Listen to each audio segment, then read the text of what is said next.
Licious is a very, again, a very bold step, Abhay and Vivek, to create a food brand.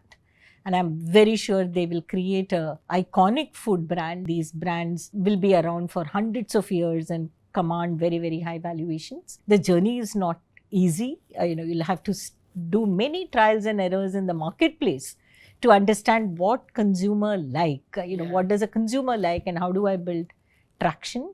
It's a lot of hard work in building the supply chain and delivering that high quality.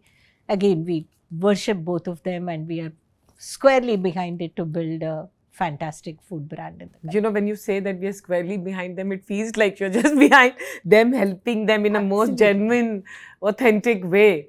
Yeah. And there isn't one thing, I don't know what to call it, a very desi habit probably I can say. From an analogy perspective, for me, building these companies is exactly like raising children.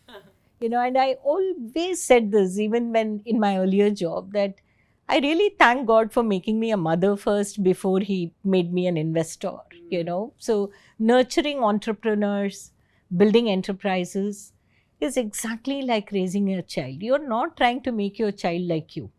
You're making your child the best version of itself, himself or herself, by telling them that, hey, the only boundary conditions for you are our family values. I'll never let you compromise that. In that Maidan, go and do what you want.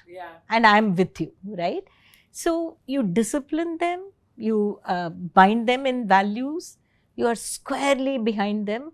As my children always tell me that, Amma, we could do so much because we know that when we fall, you are there. So I can keep climbing, I can do what I want because I know that if I fall, if I do something blunderous, mom would be catching me, right? So somehow, for me, it was first nature to bring that to my business. However, not so corporate it may sound, but it has worked for me and I've just got that whole feeling and that ethos transferred to my entire team in Maldives.